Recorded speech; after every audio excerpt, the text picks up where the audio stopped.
The early 2000s, a simpler time when dial-up internet screamed like a banshee with a meth addiction, frosted tips at peak male performance, and the only thing worse than your math homework was your neighbor. Yo man, your doodle's a man! Baby!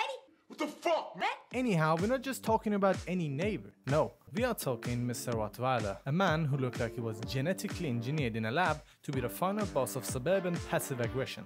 Enter Neighbours from Hell, the game that taught us petty revenge is art. And our hero, Woody, the chaotic, neutral trash goblin we all wish we could be. This guy had the confidence of a TikTok influencer and the moral compass of O.J. Simpson. After we finished filming, O.J. said to me that he had a surprise for me, and I genuinely was surprised. I think it was his idea of a joke. Anyway, so what was Woody's mission? His mission? Make Rottweiler's life a live-action Looney Tunes episode. And let's be real, Rottweiler wasn't just a neighbor, he was what would happen if a traffic warden fucked the haunted Victorian doll. The kind of guy who'd call the cops on a lemonade stand for unlicensed refreshments. This game was Home Alone if Kevin McAllister snorted pixie sticks and fully embraced arson. The nostalgia, that shit hits harder than your mom slapping me there after you said calm down during an argument. And the soundtrack, that shit slaps harder than accidentally liking your ex's 2018 beach photos at 2 AM.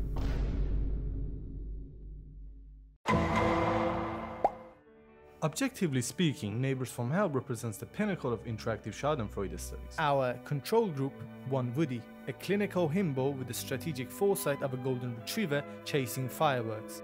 The methods were simple: premeditated trap deployment, concealment with the agency of a man avoiding his ex at Walmart, observational data collection as subject Rottweiler interacts with stimuli. Of particular academic interest is the meta-narrative framing.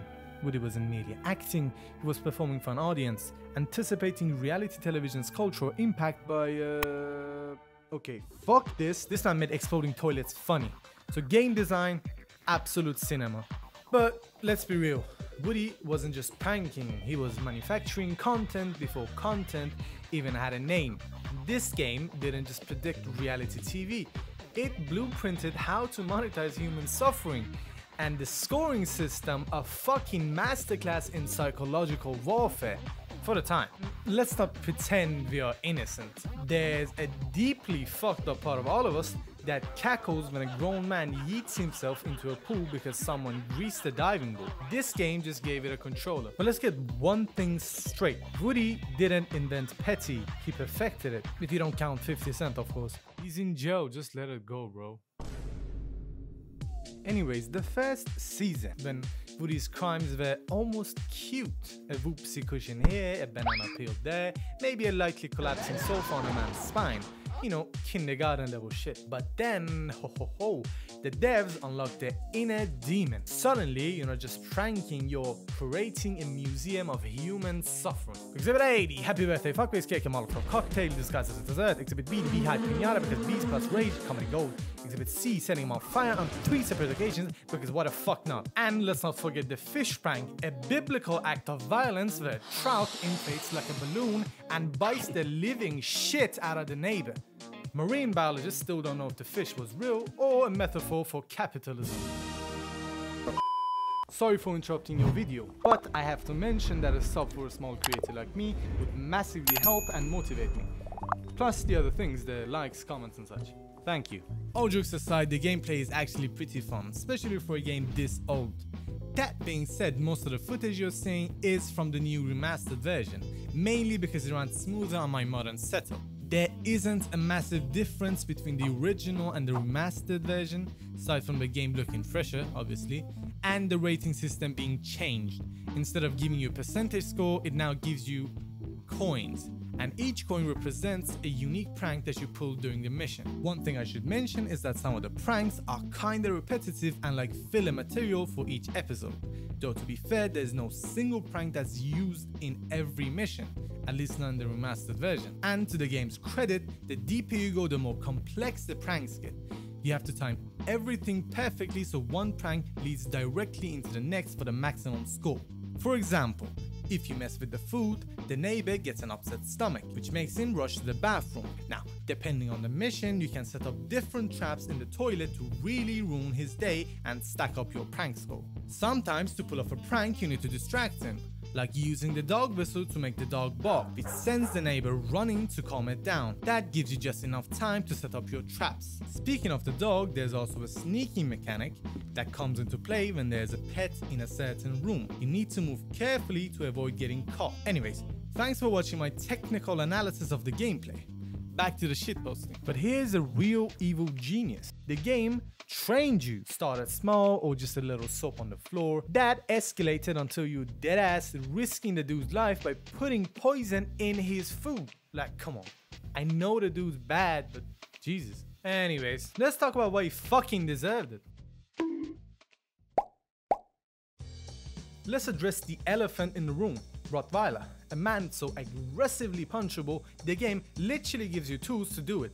But why does he deserve this? Let's forensically examine the evidence. First, the vibes.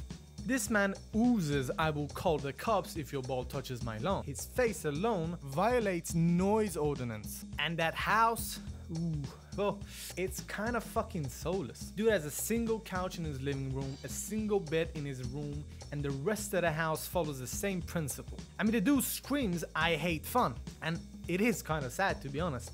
And, you know, you're probably doing him a favor by pranking him, because at least that's something exciting and crazy going on for once in his life. Given you almost kill him at times, but you know, that's still something, right? And look, Rottweiler's a dull, gullible man with too much pent-up anger in him, which is why Woody's pranks escalated from haha to Geneva Convention violations so fast. I mean, think about it. This man cries when you steal his newspaper. He screams when you replace his coffee with motor oil, and he weeps when you explode a cake in his face. Normal people, they fucking learn. Rottweiler, on the other hand, nah. He's like a Twitter troll, immune to consequences, fueled by rage. And the best part, he never fights back. Sure, he beats the living hell out of you for being in his house, if he catches you, but that's about it. If he doesn't find you, you're good to go. Even if he catches you, you have 3 lives in total, which makes the game pretty easy in my opinion. And it's nothing like Hello Neighbor, where the neighbor is constantly learning your habits and adapting his strategy in catching you. This guy simply does not give a fuck. He just yells at the fucking sky like that's gonna save his ass. So here's to the perfect target. A man who earned every banana peel, every exploding vacuum cleaner and broken bones just by breathing wrong. Anyways, let's talk about how the game cheated to make you hate him. Let's be real for a second. This game wanted you to hate Rottweiler. It needed you to. Because if you didn't, then you just be some psycho breaking into a stranger's house to rig his shampoo bottle with glue and set his fucking bed on fire. But no, the game gives you a whole television audience, a laugh track, applause, cheering like it's saying, no, no, no, you're the hero here. Look at you go. Public humiliation is good, actually. They gaslit us, bro. Like, actually, fully gaslit us into thinking this was justice. You're not bullying him, you're liberating the neighborhood. Meanwhile, the poor bastard's just trying to take a dump without being electrocuted by a rigged toilet seat. But you get stars and applause for it. So let's talk legacy. What did Neighbours from Hell leave behind? It birthed a genre. No, not the point and click. We had those. I mean, the passive aggressive chaos simulator. It was a precursor to every game that lets you be a little goblin with no moral compass. Before Goose Game had you honking and stealing keys, before Hello Neighbor had you hiding in the closet like a kid who knocked over his dad's last beer, Neighbours from Hell was already laying the blueprint. This was proto YouTube prank culture. The original what if I committed crimes but for laughs. And let's be honest, a part of us misses it. The simplicity, the pettiness, the pure cartoon violence without the hyper-realism or battle passes or microtransactions. Just you, a neighbor, and a dream of domestic. You ever go back and play a childhood game and it turns out it aged like milk? Not this one. Neighbours from Hell aged like cheap wine. Still trash, but somehow better with time. It's janky, it's dated, it controls like a toaster having a stroke, but the soul is untouchable.